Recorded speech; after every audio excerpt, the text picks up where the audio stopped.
I reserve my right to make the proper interventions at the time that the Senate President and our other colleagues agree upon. But I just want to make this quick statement. Parang walang nangyari. Yan po ang statement ng ating butihing Senadora Risa Hontiveros. Siguro po para sa inyong mga wala dito.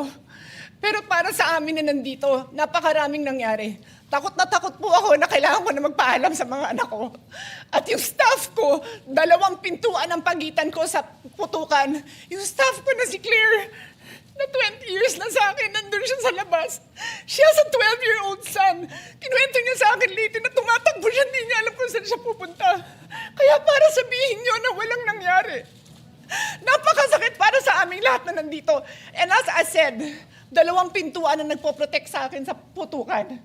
Pero yung media, yung Senate staff, yung hindi naman makauwi dahil sila ang security, sila ang elevator, women and boys natin, nandoon po sila. So dear colleagues, napakarami nang nangyari. And one more thing, wala ho akong sinisisi. Pero nung pagkatapos ng lahat, pagtingin ko ng group natin, yung dating majority group, walang ni isa sa inyong nangamusta sa amin.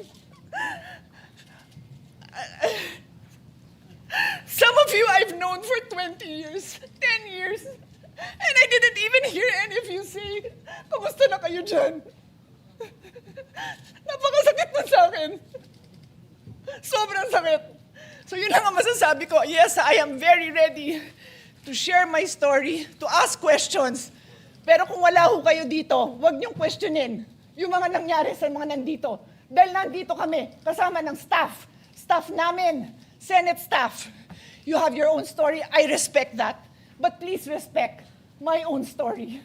Thank you, Mr. President.